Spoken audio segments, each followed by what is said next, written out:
गोरा अमनी जागे समूह लैया साथे गेला नगर ब्राज। इसका मतलब होता है, कहते महाप्रभु कब जग जाते थे?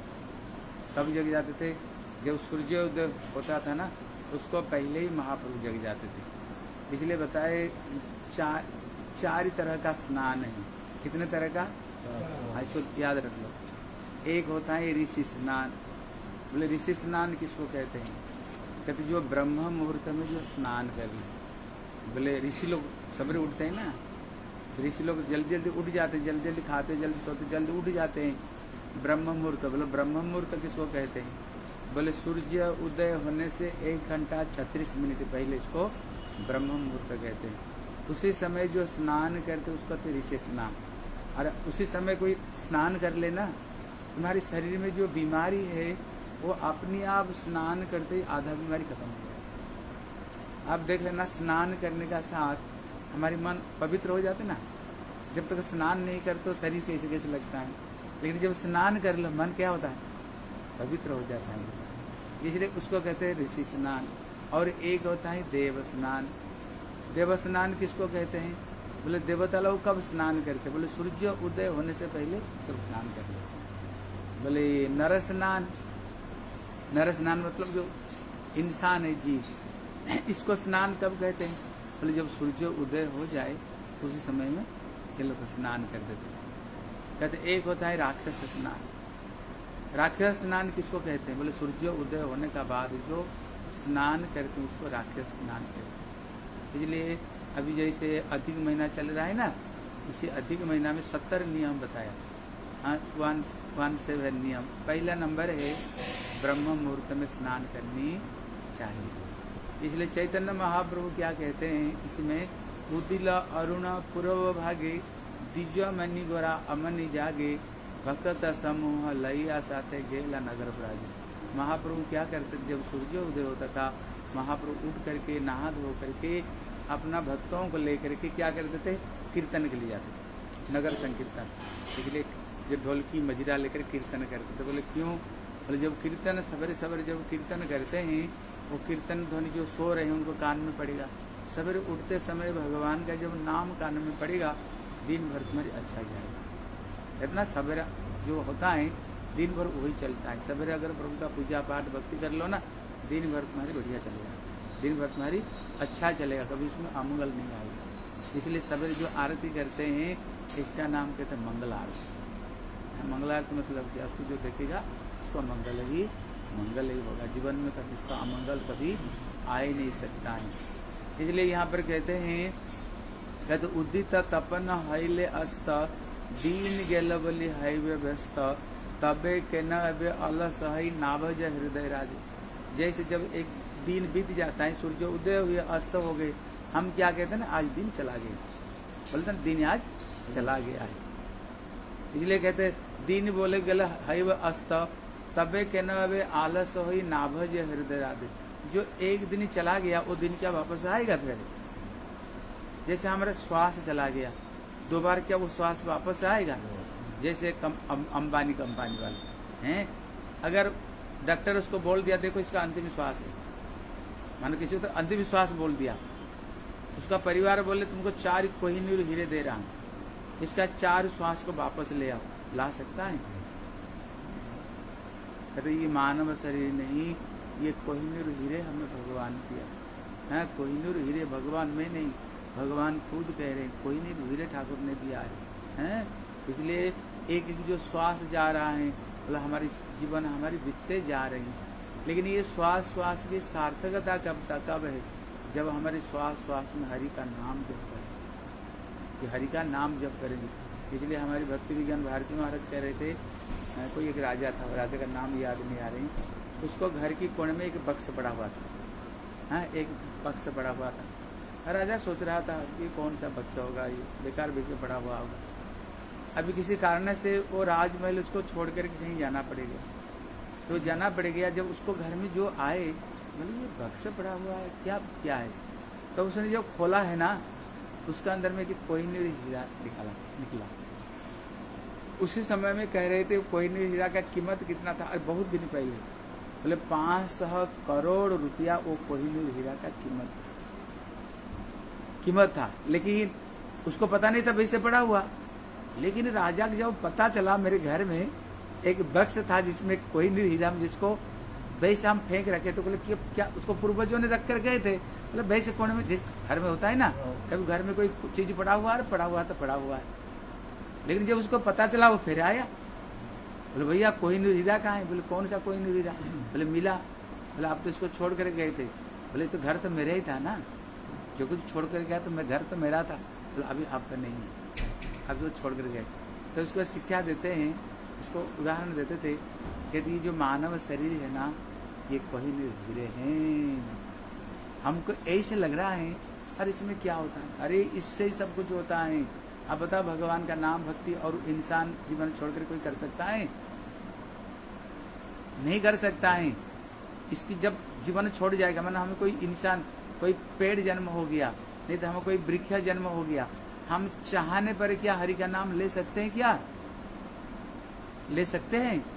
एक पेड़ हुए तो एक जगह पर खड़े रहो, गर्मी सर्दी ठंडी हवा कष्ट को भोग करते रहो, दुख कष्ट भोग करते रहो। किंतु भगवान उसको मानव शरीर दिया था, जिस जीवन को पा करके भजन करके संसार से पार हो जाता था, लेकिन वो तो किया नहीं। उसको तो वैसे ही कमा दिया, उसको ऐसे खेलते हंसते खुशते उसको ऐसे ही कमा दिया। ये तो गया तुम्हारी जीवन। मैं नहीं कह रहा हूँ, राम भगवान कह रहे हैं, अयोध्या वासियों को समझा रहे, बोले हे अयोध्या वासियों, ये मानव शरीर नहीं, तेरे को कोहिनूर हीरे मिला है, इसको ऐसे मत गमाओ। बोले साधन धाम मोक्ष करे द्वारा, इसी जीवन में भगवान राम कह रहे हैं ये मानव शरीर नहीं, साधन धाम, मतलब इसी शरीर से ही भगवान की भजन तुम कर सकते हो।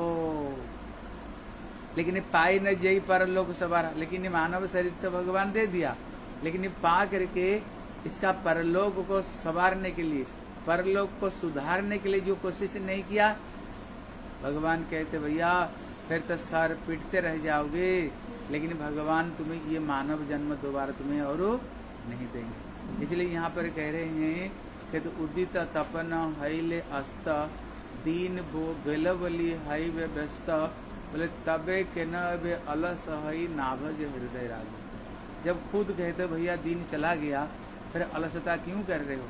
फिर भगवान की भक्ति तुम फिर क्यों नहीं कर रहे हो? भगवान की भक्ति ठीक है ना, भगवान की भक्ति क्यों नहीं कर रहे हो? एक छोटी सी कहानी सुनो, मतलब अब इधर सुना, जो आएगा बैठेगा, तुम्हें उठने का जरूरत नहीं, नीचे भी बैठ सकते। इसलिए एक छोटी सी कहानी सुना। बोले एक समय अब वृंदावन में एक मंदिर है जिसका नाम लाला बाबू मंदिर, लगता है आप देखे नहीं। आप लोगों ने देखा जगत से सोने का जो ताल, रंग जी मंदिर देखे हो? रंग जी मंदिर सबसे बड़ा मंदिर रंग जी मंदिर है, उसको सामने भगवान गोविंद देव का मंदिर ही रंग जी मंदिर है, और उसको पास में एक मंदिर ही कहते लाला बाबू का मंदिर। जो लाला बाबू थे ये पूर्व बंगाल के था, ये बहुत बड़ा जमींदार था, बहुत बड़े पैसा वाला जमींदार था। एक दिन क्या हुआ, वो व्यक्ति छत के ऊपर में खड़ा हुआ था। पहले आपको पता होगा, पहले लोग जो सामान व्यक्ति फेरी वाला होते थे, सर पर रखकर गांव-गांव में जाकर बेचते थे। तो इतने में उन्होंने कुछ सामान दिया था लाला बाबू को। जब लाला बाबू को सामान दिया था, इतने में बोले जाते समय में पैसा वापस ले जा लो। बोले ठीक है बेटी, कोई जाते समय पैसा ले जाना। अभी वो छत के ऊपर में खड़े हुए थे, शाम का समय हो गया था, इतने में सूरज डूब रहा था। जब सूरज डूब रहा था, इतने में जो फेरी वाली थी, बोले लाला बाबू बेला गेलो, बंगला भाषा में लाला बाबू बेला गेलो, मतलब समय डूबते जा रहा है और हमें बहुत दूर तक जाना है, अब हमें जल्दी जल्दी पैसा दे। लेकिन उन्होंने तो ये बात को बोले, लेकिन उसका हृदय में इतने जोर ठेस पहुंचा, क्योंकि पहले हर व्यक्ति ये गीता रामायण भागवत पढ़ते सुनते थे, हर व्यक्ति को पता रहता था ये जीवन कीमती जीवन है, भगवान बारंबार ये मानव शरीर नहीं देते हैं, ये 84 लाख जन्मों के बाद में एक बार ये जीवन मिला और भगवान बारंबार नहीं देते ये मानव शरीर। पहले सब गीता रामायण भागवत पढ़ते थे, उनको सबको पता रहता था। ये तो टीवी स्मार्टफोन होता नहीं था, इसलिए घर में रामायण भागवत गीता से पढ़ाई होता था। हर व्यक्ति को पता चलता था ये जीवन पाकर भक्ति करनी चाहिए। लेकिन जब उनने इतनी सी बात उसको बताए, बेला गेलो मतलब समय का सूरज डूबते जा रहा है और जाना बड़े दूर, समय बहुत कम है, इसलिए पैसा जो, इतने धक्का उसको लगा। बोले तो सही कह रहे हैं, ये जो मानव शरीर का जो जीवन का जो सूरज है, ये विषय भोग करते करते मैं तो बूढ़ा हो गया, वृद्ध हो चुके थे, विषय भोग करते बूढ़ा हो गया। और जो संसार का ऐसे एक संसार है ना, अब सोचते हो गए भैया अगर ये काम पूरी हो जाए ना हमें चैन मिलेगा। अब देख लेना वो काम तुम्हारी पूरी नहीं हुआ, सामने 2 और काम पड़ा हुआ है। आप सोचोगे ये काम खत्म हो जाएगा शायद हम चैन मिलेगा, आप देखना वो काम तो पूरी नहीं हुई, उसको सामने और 2 काम तुम्हारी बाकी हो। वो तो जमींदार थे, अथाह संपत्ति थी, उसने देखा मैं तो ये विषय भोग करते करते जीवन ही गया मेरा। सचमुच से जीवन का जो सूरज है वो डूबते जा रहा था ना, डूबते जा रहा था। ये जीवन का सूरज तो डूबते हुए जा रहा है। ये जीवन पा करके मैं तो प्रभु का भजन नहीं किया। उन्होंने बोला हम दूर जाना है, समय बहुत कम है, इसी जीवन में कहाँ तक जाना, गोलोक वृंदावन भगवान तक इसी जीवन में जा सकते हैं। हमको जाना बड़े दूर, इसी जीवन में ही हम प्रभु को प्राप्त कर सकते। जाना दूर, समय कम, समय कम, क्योंकि ये जीवन कब खत्म हो जाएगा कोई इसको बोल ही नहीं सकते। किसका हार्ट अटैक हो जाता है, किसको क्या हो जाता है, कैसे कैसे लोग चले जाते हैं। उसको इतने धक्का लगा, बोले और ये विषय भोग नहीं करेंगे। क्योंकि जमींदार थे ना, कोई सोचते ये काम निपट जाएगा हम जाएंगे, काम निपट जाएगा, खुद निपट जाओगे काम नहीं निपटेगा, है ना। खुद निपट जाओगे, काम तुम्हारी निपटने वाले नहीं है। कोई बोलते ना काम निपटा करके हम भक्ति करेंगे, अभी तक दुनिया में किसी काम निपटा है? आप देख लेना 100 साल हो गया, आप देखना वो व्यक्ति 200 साल का प्लानिंग बनाकर बैठे रहते, जीवन में ये करना, जीवन में ये करना, जीवन में ये करना, ये अभी बाकी रह गई। 200 साल का प्लानिंग बनाकर जीवन बैठता है। इसलिए उन्होंने कहा और नहीं, अभी मैं घर छोड़ करके वृंदावन जाकर भजन करूंगा। सब लोगों को आप वृंदावन जाओगे ना, जितने बड़े बड़े यमुना किनारे में जितने बिल्डिंग देखोगे ना, सब सेठ साहूकारों का बिल्डिंग है। पहले पहले लोग अंतिम समय में वृंदावन चले आते थे, आ करके वहीं पर रह करके प्रभु का भजन करते थे। जानते थे घर में रहकर भक्ति करना बड़ा कठिन है। सारे बिल्डिंग देखोगे यमुना धार में, अब पता लगा कर देखना सारे बड़े बड़े रईसी लोगों का ये सब के सब बिल्डिंग यमुना किनारे में आकर के अंतिम समय में सत्संग हरिनाम भजन करते थे। उन्होंने बोला और संसार नहीं, संसार आज छोड़ता हूँ, भजन करने के लिए जा रहा हूँ। अभी छत के ऊपर खड़े थे ना, नीचे उतर करके आए, उतर करके अभी मेन रोड में खड़े होकर सोच रहे हैं, बोले काम तो बहुत अभी बाकी है। ऊपर से तो उतर करके चले आए, बोले जमींदार थे ना, वो साधारण थे, जमींदार थे।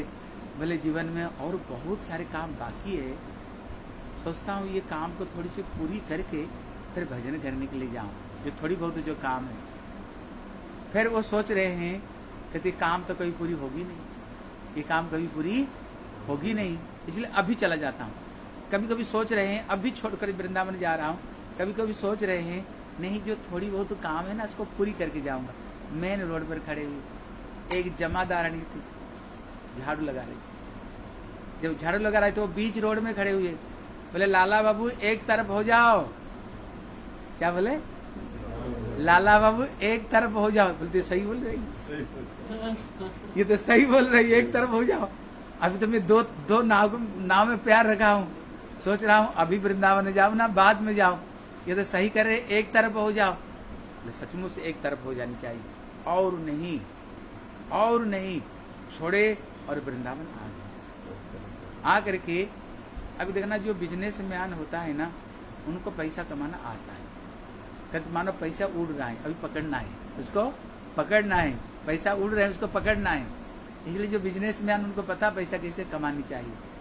पहले तो उन्होंने संसार के लिए पैसा कमाया, अभी वो सोच रहा है संसार के लिए जो पैसा कमाया तो बेकार गया। अभी जितना बच्चा को हुआ जीवन, अभी ठाकुर जी के लिए कमा करके एक सुंदर भगवान की मंदिर बनाऊंगा। दुनिया के लिए तो मैंने बहुत बना करके आया हूँ, अभी ठाकुर के एक मंदिर बनाऊंगा, क्योंकि जब तक दुनिया रहे ना तब तक मेरा नाम लेंगे हैं। उसने उसको पैसा कमाना आता है। वृंदावन में आ करके उसने क्या किया, पैसा कमाया, कमा करके ठाकुर जी के लिए एक सुंदर मंदिर बनाया। अभी वो मंदिर सुंदर बगीचा है, अभी सारा दुनिया उसी मंदिर को कहते लाला बाबू मंदिर, कहते लाला बाबू मंदिर नाम से अभी भी वो प्रसिद्ध है। क्यों? उसने भगवान के लिए पैसा कमा करके मंदिर बना कर गए हैं। इतने में क्या अभी उनको बड़े सुंदर ठाकुर स्थापन किए, बड़े भजन परायण थे और ठाकुर को बड़े सुंदर सोने चांदी ठाकुर के लिए बनाए, मंदिर प्रतिष्ठा किया। एक समय मंदिर में कुछ चोर आए चोरी करने के लिए। जब चोरी करने के लिए आए तो भक्त है, जब ठाकुर को गहना को चोरी किया ना, वहीं पर अंधे हो गए, अंधे हो गए। वहां से निकलने का उनको रास्ता नहीं मिला, अंधे होकर गिर पड़े। सवेरे जब लोग आए देखा चोर, खूब पिटाई हुई, इनको खूब पिटाई हुई। तब से वो मंदिर में कभी चोरी नहीं होती है, क्योंकि जो चोरी करने के लिए आए सबके सब अंधे बन गए।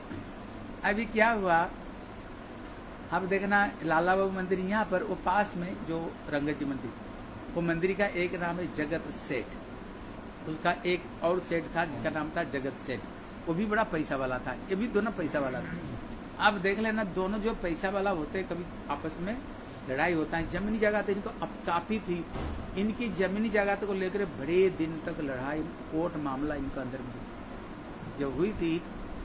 अभी लाला बाबू तो छोड़ करके आगे भजन करने के लिए साधु वेश धारण करते हुए, ये तो भगवान की भक्ति भगवान की भजन कर रहे हैं। लेकिन वो जो जगत सेठ था वो क्या करता था, ये रोज संतों के लिए रोटी और सब्जी हैं, जानते ही ये संत सब घर बार छोड़ करके आए भजन करने के लिए, इनको भोजन कहाँ मिलेगा, इनको भोजन कहाँ मिलेगा। इसलिए ये क्या करते थे, रोटी सब्जी रोज संतों को अपना हाथों से संतों को रोटी सब्जी रोज दिया करते थे। क्योंकि ये संत वो सोचते थे हमने तो बहुत पैसा कमाया, ये पैसा की सार्थकता कब है, जब ठाकुर जी और भक्तों की सेवा में ये पैसा लगे तभी ये पैसा की तभी सार्थकता, नहीं तो पैसा की कोई सार्थकता नहीं। आंख बंद होते ही पैसा यहीं कहीं रह जाएगी। और उनको पता था जब हम संतों की सेवा करेंगे हमसे तो साधन भजन होगी नहीं। अभी संतों के हृदय में भगवान की निवास है, जब हम संतों सेवा करेंगे ठाकुर हमें अपने आप, मेरे ऊपर में ठाकुर का कृपा हो जाएगा। इसलिए वो क्या करते थे, अपना हाथों से रोटी सब्जी सारे संतों को रोज दिया करते, अपना हाथों से उनको रोज बंटवाया करते थे। लेकिन ये जो लाला बाबू, पहले तो उनको साथ में बड़े केस मामला हुआ, वहां पर सारे साधु आते हैं, माधुकरी लेने के लिए सारे साधु आते हैं, लेकिन ये जो लाला बाबू नहीं जाते हैं। बोले क्यों नहीं जाते हैं, उनको पता है ना इनको साथ में हमारे बहुत कोर्ट कचहरी चला, इनको साथ में कोर्ट कचहरी चला, इनको साथ में बड़े लड़ाई झगड़ा हुई। अभी वो सब बात याद उनको है, जब याद है जिसको साथ हमारे कोर्ट कचहरी चला, अब बताओ वहां पर जाकर कैसे माधुकरी तुम लोग वहां पर रोटी केस, इसलिए वो नहीं जाते थे। लेकिन देखो राधा रानी बड़ी दयालु, राधा रानी बड़ी कृपालु है। उन्होंने देखा कहाँ इतने अथाह संपत्ति को छोड़ करके, अपना राजपाट छोड़ करके भजने के लिए आए।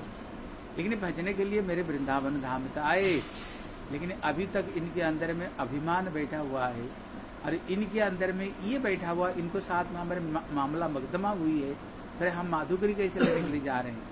अगर भगवान की भक्ति करते हुए अगर किसके हृदय में ऐसे अगर ईर्षा भाव हो ना, भक्ति भगवान की भक्ति कैसे करोगे, भगवान की भक्ति तो नहीं कर सकते, क्योंकि तुम्हारे हृदय में ईर्षा द्वेष, अभी भी तुम्हारे हृदय में ईर्षा द्वेष बैठा हुआ है। और राधा रानी बड़ी कल्याण, बड़ी मंगलमय राधा रानी, जब तक राधा जी की कृपा नहीं हो ना भैया, ब्रजवास किसको नहीं हो सकता है। राधा रानी की कृपा से ही कोई ब्रजवास को कर सकता है।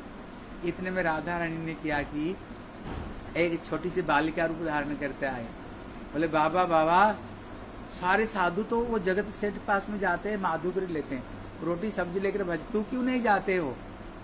तो उन्होंने बोले ऐसे ऐसे, जब हम पहले जमींदार थे, ये भी जमींदार मैं भी जमींदार था, दोनों को अंदर में जमीन जगह को लेकर बड़ी लड़ाई झगड़ा हमारी हुई है, इसलिए अभी कैसे मैं जाऊं। बोले बाबा तू भजन के लिए आए हो, भजन के लिए आए तो हृदय में ईर्षा द्वेष रखोगे तो भजन नहीं कर सकते हो, तो फिर भजन कैसे करोगे अगर तुम्हारे हृदय में ईर्षा द्वेष बैठा हुआ है। इसलिए बाबा जाओ वहां पर जाकर माधुकरी लो। उन्होंने देखा भाई बात तो सही बोल रहे, ये बात तो सही बोल रही है बच्ची।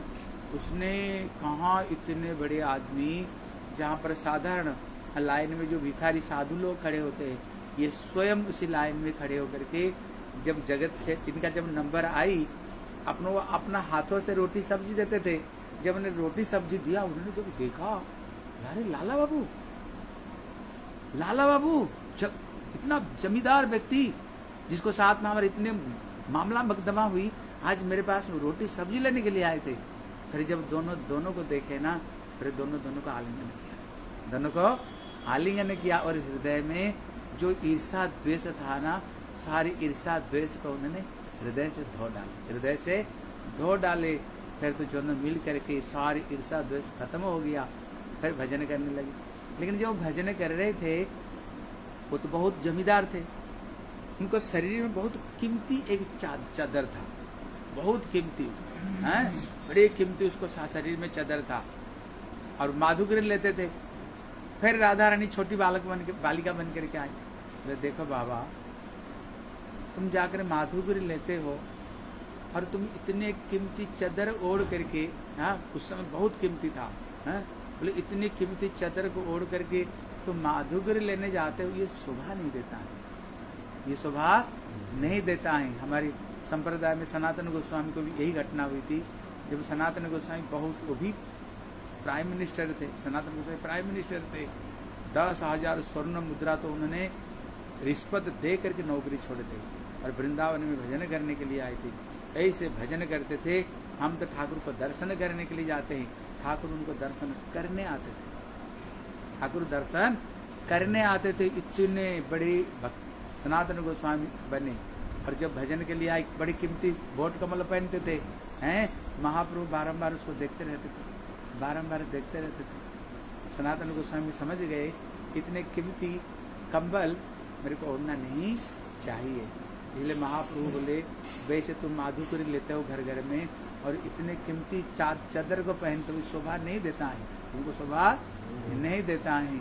फिर राधा रानी ने उनको यही चीज समझाए, बोले देखो तुम भजन के लिए आए हो, इसलिए महाप्रभु क्या कहते हैं, भाला ना खाई वे और भाला ना पड़ी वे, ब्रजे राधा कृष्ण सेवा मानस करीबे। महाप्रभु रघुनाथ दास गोस्वामी जी कहते हैं, बोले भले अच्छा बढ़िया खाना नहीं और अच्छा पहनना नहीं, कहते जो बढ़िया खाते हैं, अरे इंद्रिय तेज होगा तो इंद्रिय इधर उधर भागेगा, फिर तुमको भजन करने नहीं देगा। अगर बढ़िया पहनोगे, जो बढ़िया खाते हैं कहते वो अपना हानि होता है, लेकिन जो बढ़िया पहनते हैं ना कहते ये दो व्यक्ति का हानि होता है। किसकी किससे हानि होता है? दो व्यक्ति को। बोले किसको? आप देख लेना, जैसे बहुत बढ़िया पहन रहे हो ना, जब बढ़िया पहनी करके हम जो शीशा को सामने खड़े होते हैं, जब हम शीशा को सामने खड़े होते हैं, देख लेना हम क्या सोचते हैं, अरे इधर देखो, इसलिए हम फिर हम क्या सोचते हैं, अरे हम कैसे दिख रहे हैं। देखना जो बढ़िया जो कपड़ा पहनते हैं, बढ़िया सूट सलवार बढ़िया साड़ी पहनते हो, क्या करते हो, बारंबार शीशा को सामने खड़े हो गए, माता जी अरे वहीं पर बैठना, तुम इतनी चिंता क्यों करते हो। इसलिए बढ़िया पहनेंगे तो क्या होगा, फिर शीशा को सामने बारंबार खड़े होंगे, हम कैसे लग रहे हैं, हम देखने में हम कैसे लग रहे हैं देखने में। माता जी अब चुप बैठे, और उसमें क्या हो गया, नीचे नहीं बैठ सकते। इसलिए कहते बढ़िया पहनने पर क्या होता है, बार बार शीशा को सामने खड़े होंगे और देखेंगे हम कैसे लगते हैं। फिर जो रोड में निकलेंगे फिर क्या होगा, आज हम बहुत बढ़िया कपड़ा पहने, कौन मेरे को देख रहा है कि नहीं देख रहा है, मेरे को कोई देख रहा है कि नहीं देख रहा है। एक तो अपना मन कहा जाएगा, दूसरे व्यक्ति को पास में ओ हमें देख, आज इतना बढ़िया कपड़ा पहन करके आए, और क्या होगा, हमको आज कोई कुछ बोल रहा है कि नहीं बोल रहा है, आज तुमने बढ़िया साड़ी पहने, बढ़िया कपड़ा पहने, मन में आता कि नहीं। अगर कोई बोल दिया ना, आज क्या सुंदर तुमने कपड़ा साड़ी पहना, बोला आज पहनना सार्थक बन गया, किसने बोला तो कम से कम इतने बढ़िया हमने कपड़ा पहना, किसने बोला तो इतना बढ़िया कपड़ा पहनना है। अगर कोई नहीं देखे ना, बार बार कपड़े को दिखाते रहेंगे, देखो आज हमने कितने सुंदर कपड़े पहने। इसलिए प्रभुपाद कहते हैं बढ़िया खाने पर अपना हानि, लेकिन बढ़िया पहनने पर दो व्यक्ति का हानि, पहले अपना हानि और दूसरा व्यक्ति का भी हानि, क्योंकि उसका नजर भी उधर जाएगा। इसलिए यहाँ पर श्री राधा रानी आकर स्वयं कहते, बोले बाबा सब छोड़ करके भजन करने के लिए तुम आए हो, और इतने कीमती चीज को ओढ़ करके माधुकरी ले तो अच्छा नहीं लगता है। हमने देखा ये तो बात सही कह रहे, ये तो बात सही कह रहे हैं। फिर उन्होंने उसको त्याग दिया, फिर ऐसे उन्होंने भजन किया, लाला बाबू ने ऐसे भजन किया। अभी भी लोग वो मंदिर को दर्शन करने के लिए आते हैं, कहते हैं पहले जब हमारी ब्रजमंडल परिक्रमा होता था ना, हाँ उसी मंदिर, अभी तो बहुत ज़्यादा भक्त लोग हो गए, अभी जाते नहीं, उसी मंदिर में गुरुजी ले करके जाते थे, ले करके उसी मंदिर में ये सारी कथा गुरुजी सुनाया करते थे। ये सारी कथा सुनाते थे गुरुदेव। लाला बाबू कैसे वृंदावन में आए और कैसे उन्होंने भजन किया और सारे अभिमान को छोड़ करके दीनहीन हो करके कैसे भजन किया और उन्होंने कैसे श्री राधा रानी की कृपा को प्राप्त किया। तो गुरुदेव ये सब कथा उसी समय में सुनाया करते थे। इसलिए ये भजन में कहते हैं उदित तपन हईले अस्त दीन गेलो बोली हई वे व्यस्त तबे केन अबे अलस होई ना भज हृदय राज। जब सूर्य डूब जाता है खुद कहे तो दिन चला गया। इसलिए श्री सुतो गोस्वामी कहते हैं, कहते ये सूरज नहीं ये काल है। ये कौन है? कहते ये काल है। ये पूर्व दिशा में उदय होकर के पश्चिम दिशा में अस्त हो गए। अस्त हो गए मतलब क्या है? हमारी एक दिन चला गया, एक दिन हमारी चला गया। लेकिन सुतो गोस्वामी कहते हैं सबका समय तो चला जाता है, लेकिन किसका समय जाता नहीं। सबका दिन तो चला जाता है, लेकिन ये कहते किसका समय नष्ट नहीं होता है, सबका समय तो नष्ट हो रहा है। बोले तस्य रीते जम क्षणम नीत उत्तम श्लोक वार्ताया।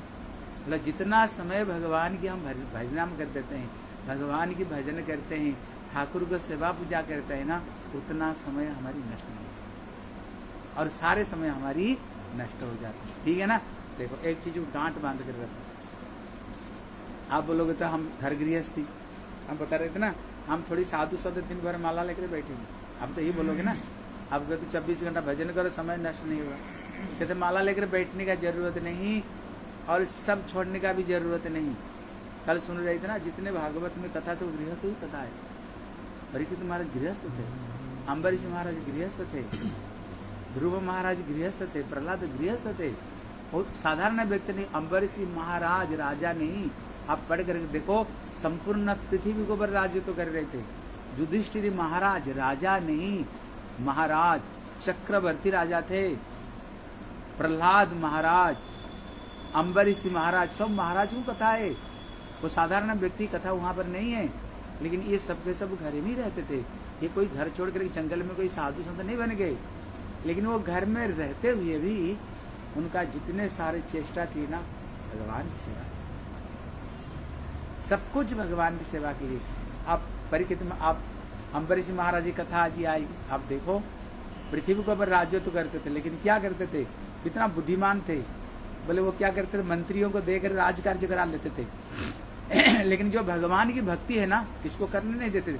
अपना हाथों से मंदिर मार्जन करते थे, ठाकुर का हाथों से मंदिर मार्जन करते थे हैं, और अपना हाथों से ठाकुर को फूल माला बनाया करते थे, अपना हाथों से ठाकुर को सेवा पूजा करते थे।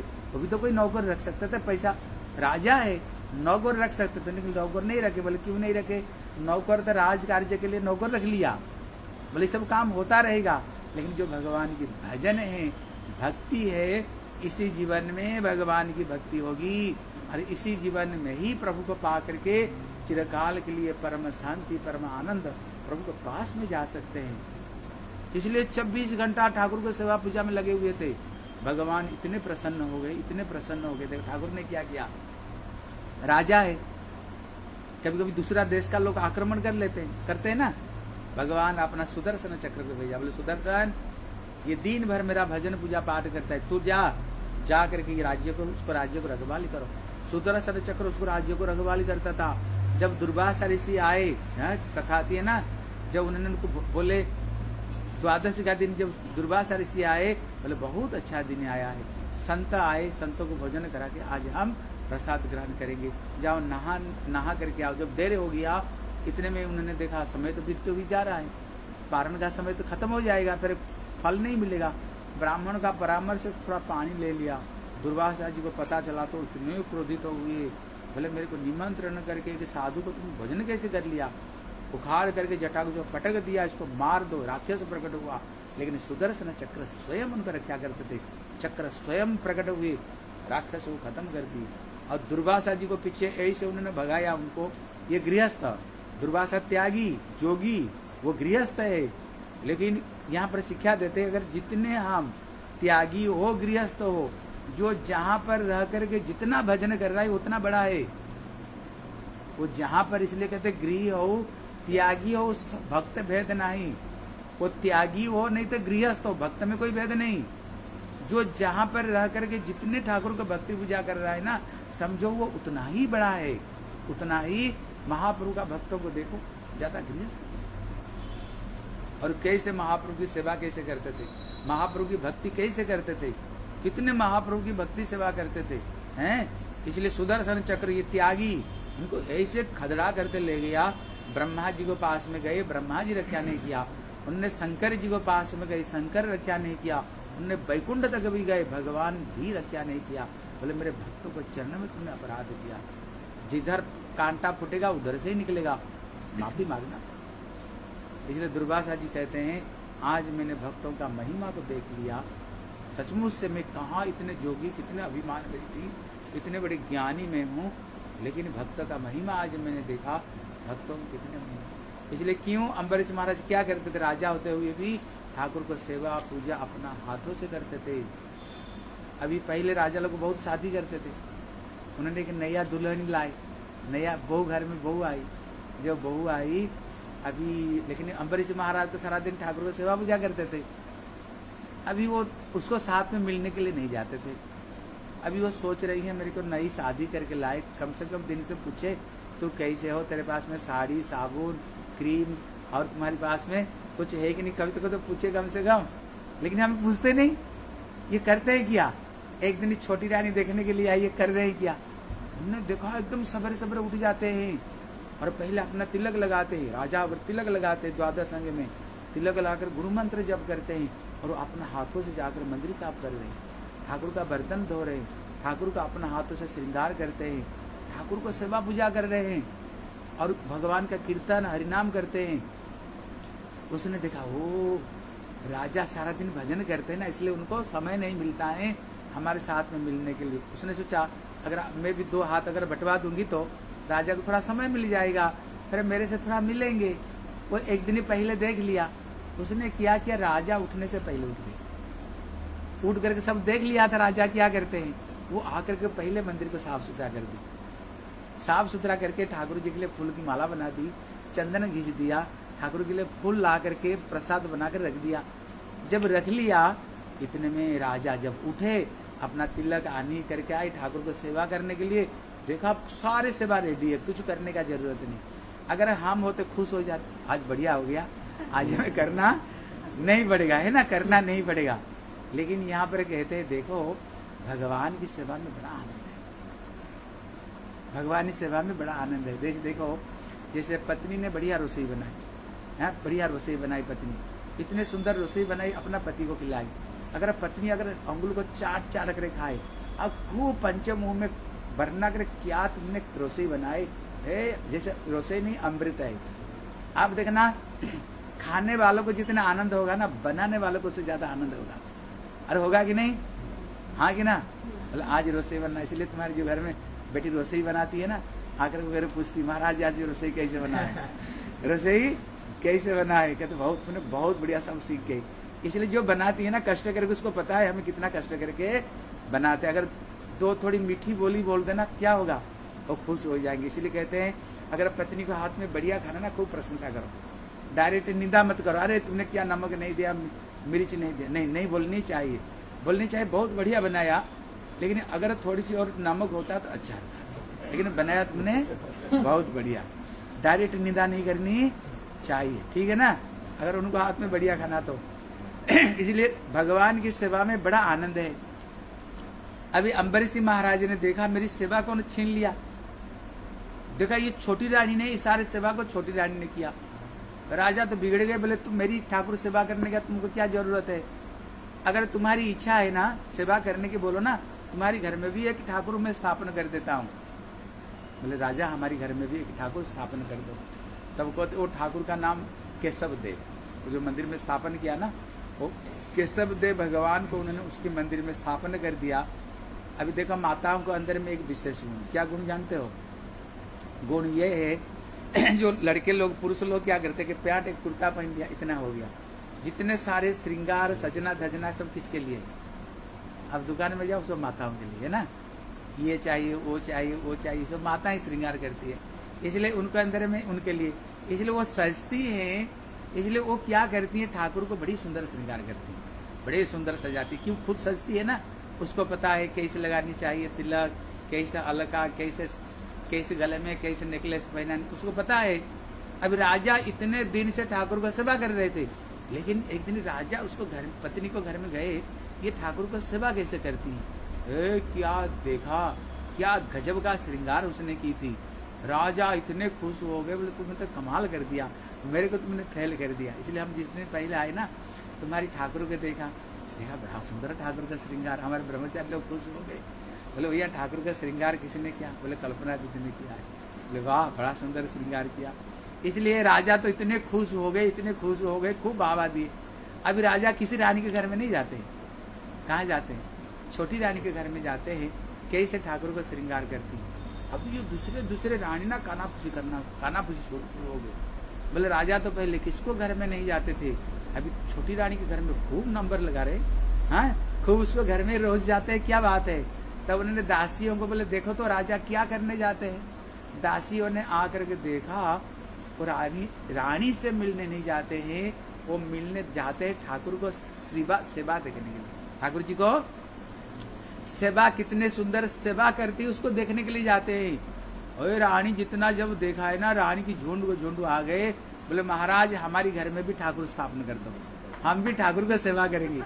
राजा तो भक्त था ना, राजा भक्त था, जो भक्त होते हैं ना वो चाहते हैं घर में सबके सब भगवान भजन करें, भगवान घर में सबके सब भजन हरि नाम करे ना, वो घर का वातावरण बदल जाती है। आपको घर में घर नहीं लगेगा, घर आपको लगेगा हम वृंदावन में रह रहे हैं, सबके सब अगर हरि नाम करे, माला करे, तिलक लगाए, ठाकुर को सेवा करे, आपको घर नहीं लगेगा, आप लगेगा जैसे हम वृंदावन में रह रहे हैं। इसलिए राजा इतने खुश हो गए, बोले तो मैं यही चाहता था, मैं अकेला ठाकुर को सेवा करता था, हम चाहते मेरी रानियां भी ठाकुर को सेवा करे। तो राजा ने सबके घर में ठाकुर स्थापना कर दिया।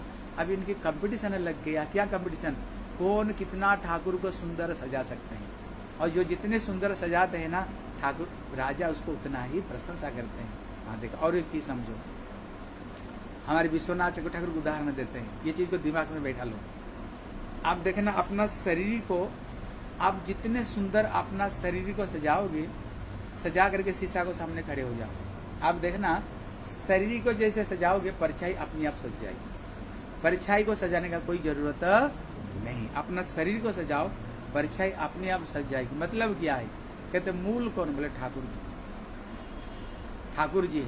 आप ठाकुर को जितने सुंदर श्रृंगार करोगे, ठाकुर को जितने बढ़िया तुम भोजन लगाओगे, ठाकुर को जितने सुंदर करोगे ना, अगर वो खुश रहे तो तुम्हारी परिवार भी खुश रहेगा, अपने आप तुम्हारी परिवार में खुशहाली बनी रही। क्यों, ठाकुर तुम्हारे घर में प्रसन्न है, ठाकुर जी खुश है, अगर वो खुश हो गए तो तस्मिन् तुष्टे जगत तुष्ट, अगर वो प्रसन्न हो गए तो सारा दुनिया प्रसन्न, सारा दुनिया प्रसन्न। अगर वो खुश नहीं होना भैया, घर में जो कुछ आ जाए, घर में शांति सुख घर में नहीं रहेगी, क्योंकि तुम्हारे घर में लक्ष्मी प्रसन्न नहीं, लक्ष्मी तभी खुश होती जब नारायण की सेवा में लगेगी, नहीं तो घर में भैया शांति सुख घर में वो लक्ष्मी तुमको नहीं देगी। इसलिए अभी सब राजा बड़े खुश हो गए, खुश होकर के आज मेरे जीवन धन्य हो गया, आज सब रानियां क्या कर रही हैं, ठाकुर को सेवा में लग गए, इनका भी उद्धार और हमारे भी कल्याण हो गया। इसलिए इतने महिमा, ठाकुर को सेवा करने की इतने महिमा है।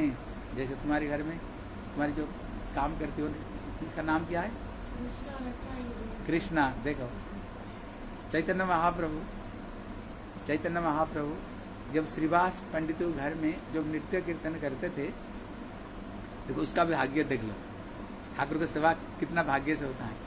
जब महाप्रभु वहाँ नृत्य कीर्तन करते थे, उनके घर में एक दासी थी, वो दासी क्या करती थी, महाप्रभु नृत्य कीर्तन करते थे, परिश्रांत हो जाते थे, फिर महाप्रभु स्नान करते थे। वो क्या करती थी, गंगा पानी भर कर के कलसी में गंगा से पानी ला कर रखती थी, जब पानी रखती थी, महाप्रभु देखते थे मैं जो रोज स्नान करता हूँ, महाप्रभु तो भगवान है ना, उनका स्नान का पानी लाना कोई साधारण बात है, भगवान नहाएंगे तो उसको पानी लाना, वो देखती थी वो पानी भर भर कर लाती है मेरे लिए। महाप्रभु पूछा तुम्हारे घर में जो काम करती है उसका नाम क्या है, मैं बोले उसका नाम दुखी है। वो काम करते ना, उसका नाम जैसे नाम रख दिया दुखी। बोले दुखी जो मेरी सेवा करता है भगवान की, वो कभी दुखी हो सकता है? आज से वो दुखी नहीं, उसका नाम सुखी। महाप्रभु बोलते आज से दुखी नहीं, महाप्रभु आज से उसका नाम सुखी है, क्योंकि मेरी सेवा के लिए उसने पानी भर भर करके लाते हैं। इसलिए यहाँ पर कहते हैं हमारे भक्तिविनोद ठाकुर कहते अगर कुत्ते बनो ना, कहते भक्तों को घर में कुत्ते बन जाओ। क्यों? कुत्ता क्या खाता है? बोले ठाकुर को भोग लगेगा, भगवान खाए। उसको बाद में फिर हमारी गुरु वर्ग को भोग लगेगा। उसको बाद में क्या होगा? उसको बाद में फिर घर का सदस्य लोग खाएंगे। आप देखना कुत्ता को क्या देते हैं? लास्ट का जो रोटी होता है ये कुत्ते को उसको देते हैं। आप बताओ, घर में अगर कुत्ता अगर हुआ, वो कह रहे अगर घर में कुत्ता हो तो भक्तों के घर में कुत्ता हो, हैं? क्योंकि ठाकुर को भोग लगेगा। सब लोग खाने के बाद मेरे को देंगे ना, सबका प्रसाद मेरे को मिलेगा, सबका प्रसाद मेरे को मिलेगा। और सबका प्रसाद मिलने पर तो आनंद ही आनंद है। इसलिए कहते किसी भक्तों के घर में जो काम करते हैं, कहते भैया वो भी साधारण नहीं, क्योंकि जो घर है भक्तों का, भगवान की मंदिर है, वो ठाकुर की सेवा, ठाकुर का भक्ति पूजा होता है। कहते उसी घर में भी कोई नौकरानी जो नौकर, वो भी बड़े भाग्यशाली है जो ठाकुर को सेवा करते, उनका भी ठाकुर जी कल्याण, उनका भी ठाकुर जी उनका भी मंगल कर देते हैं। इसलिए भक्तिविनोद ठाकुर कहते हैं भैया कि समय को नष्ट नहीं करते हुए क्या करो, ये जीवन को भगवान के भजन में लगा दो। कहते कृष्ण नाम सुधा करी पान, जुड़ाओ भक्ति विनोद प्राण, नाम बिना किछु नाही का आर चौथ भुवन मास। तो भक्तिविनोद ठाकुर कहते हैं क्या करो? कृष्ण नाम सुधा करिया पान, क्या करो? हरि का नाम जप करो। कृष्ण नाम नहीं कहते अमृत है, ये अमृत है। कृष्ण नाम सुधा जुड़ाओ भक्ति विनोद प्राण। इसलिए हमारे हृदय कब शांति मिलेगा जीवन में? कहते जीवन में कब शांति मिलेगी? बोले जीवन में तभी शांति मिलेगी जब हरि नाम करेंगे। कहते नाम बिना किछु नाही कार, भगवान के नाम को छोड़ करके जगत में बड़ा संपत्ति जगत में और कुछ भी नहीं है। नाम बिना किछु नाही कार, 14 भुवन माझे। ये 14 भुवन में भगवान का नाम को सिवाय और बड़ा धन जगत में कुछ नहीं। इसलिए कल सुन रहे थे ना, महाप्रभु क्या बोले? किसको हाथ में खाना खाऊंगा? जो लखपति बनेगा, जो लखपति बनेगा उसको हाथ में खाना खाएगी। भक्त लोग दुखी हो गए, बोले प्रभु हमारे घर 100 रुपया भी नहीं। उस समय लखपति मतलब 1 लाख स्वर्ण मुद्रा है, किसको बात में इतना स्वर्ण मुद्रा होगा? बोले प्रभु 1000 रुपया नहीं, कि बोले 100 रुपया भी नहीं, हमारे घर में खाना नहीं खाएंगे। महाप्रभु क्या बोले? असली लखपति कौन है? जो 1 लाख ठाकुर का नाम, वही असली। इसलिए क्या करनी चाहिए बच्चों? हरिनाम करनी चाहिए, यही असली धन है, यही हमारी असली धन है। ठीक है ना? नियम बनाना, जब तक माला नहीं करेंगे तब तक भजन हम नहीं करेंगे। ठीक है ना? नियम बनाओ, हरिनाम करना, भक्ति करो और जीवन में और सुखी और जीवन में शांति भी रहो। ठीक है? लमिताई गौर प्रेमानंदे हरि हरि बोल। ठीक है, हम लोग थोड़ा कीर्तन कर ले। श्री कृष्ण चैतन्य प्रभु नित्यानंद,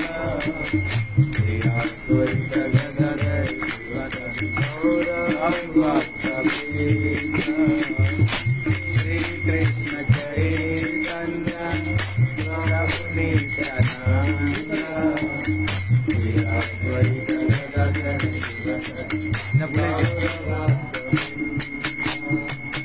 हरे कृष्ण हरे कृष्ण कृष्ण कृष्ण हरे हरे, हरे राम राम राम हरे हरे। भजन हम गा रहे, हरि नाम बोले जय जय हरि नाम, चिदानंद भेद राम, परतत्वाक्षर आकार, निज जन कृपा करी, नाम रूपे अवतरी, जीवे दया करिले अपार। जय हरि कृष्ण नाम, जगत जन सुविधा, सर्वजन मानस रंजन, मुनि वृंद निरंतर, जेना मेरा समादर, काई गाय हरिया बजान।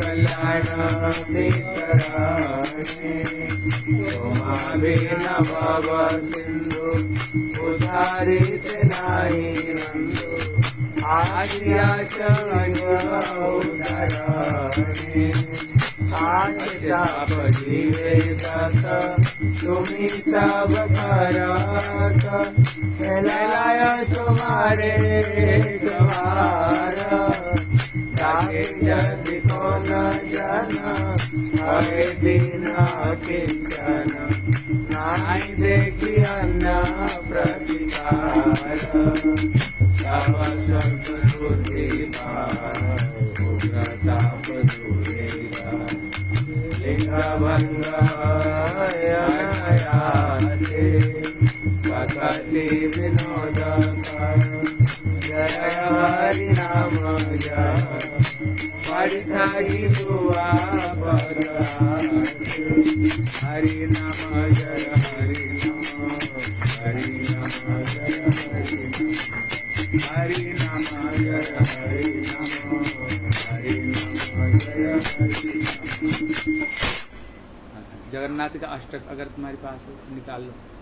ये पुरुषोत्तम मास है, इसको पढ़ने का बड़ा महत्व है। निकाल लो है जगन्नाथ अष्टक, मोबाइल से निकाल लो, पीछे पीछे का निकाल दो। कदाचित कालिंदी तट विपिन संगीत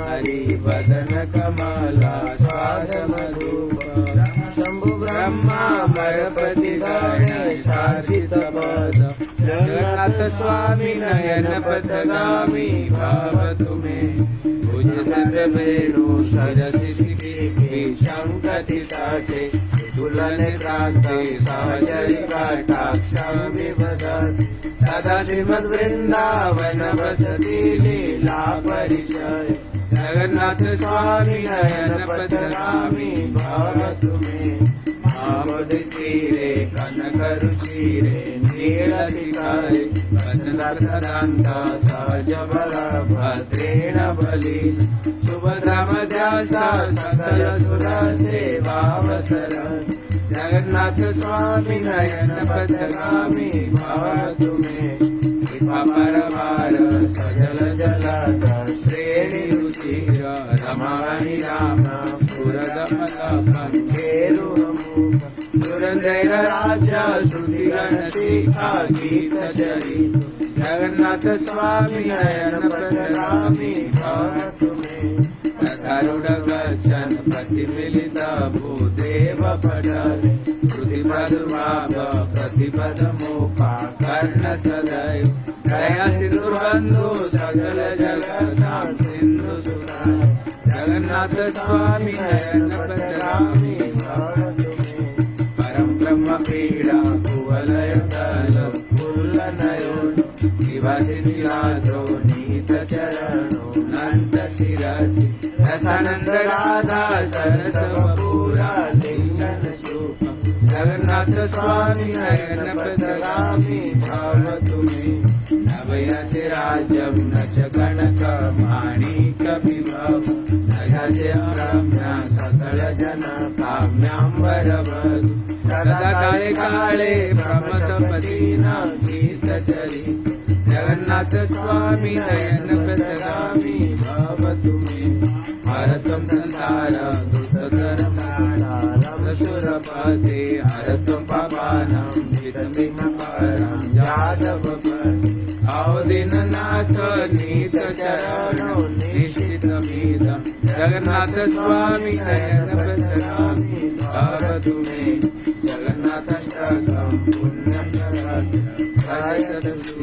सर्व पाप विष्णु आत्मा विष्णु लोकं सगच्छति जगन्नाथ स्वामी नयन पथगामी भाव तुम्हें जगन्नाथ स्वामी नयन पथगामी भाव तुम्हें जय जगन्नाथ जय बलदेव सुभद्रा देवी जय सुदर्शन जय जगन्नाथ जय बलदेव सुभद्रा देवी जय सुदर्शन। नमामि स्वरम गा लेते, ठीक है। नमामि स्वरम सच्चिदानंद रूप लसत्कुण्डला गोकुले विराजमान यशोदाभियोलुका लाघवमान करामृष्टमात्या ततो दुःखगोप्या रुदण्डमूर्णेन्द्र युग्ममृजान्तम् कराम्बुजयुग्मेन सातङ्कनेत्र मूर्श्वासकाम्बाद्रि रेखाङ्ककण्ठ पितग्रेवदामो करं भक्तिभावना इति दृश्यकलीलावे प्रानन्दकुण्डे स्वगोष्ठमीमजन्त माख्यापयन्तम् तदीयसितागेषु भक्तैर्विधात पुनः प्रेमता तथा वृत्तिमान्ति परं देवमोक्ष न मोक्षावलिम्बा न चान्यप्रीणेया परिसादपीया वेदन्ते बहुर्नाथ गोपालबाला सदा मे मनस्यामि वेदन्ते मुखम्बुजा मावत्तनीलये प्रेतकुतलसित राक्षस्य गोप्या मोचुम्बितां बिम्बाराकादयामि मनसा विरासा मलं लक्षलामि नमो देवतामो दयानन्द विष्णु प्रासीद प्रभो दुःख जालादिमग्नम् कृपादृष्टिदृष्टाति दीनं गतानु गृहाणे समामोद कुबेरात्मजो वद मोक्षैव जात्वात् त्वयामयितो भक्ति भाजो कृतेश तथा प्रेमभक्ति सदा मे प्रयास न मोक्षो मेति नमस्ते असुराम्ने सुरदीप्तिधाम्ने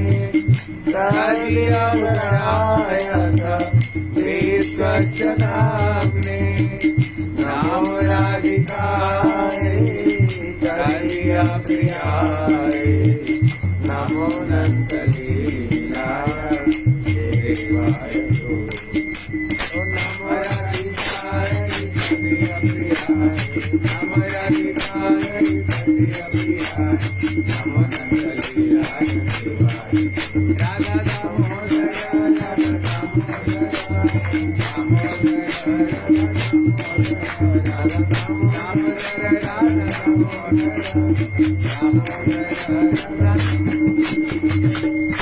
राधे जय जय माधव दैवे गोकुलतारुणि मंडल मोहिते दामोदर राधे वर्धन मेरे हरि सुरवे नाभिने से विषमारुदासी दासले लालित सखीरुण रमित विशाले करुणामयि करुणामयि प्राणक सनातन वर्णित चरिते जय राधे जय जय माधव दैते हरे Krishna Krishna Krishna Hare Hare Hare Ram Ram Ram Hare Hare Hare Krishna Hare Krishna Krishna Krishna Hare Hare Hare Rama Rama Rama Hare Krishna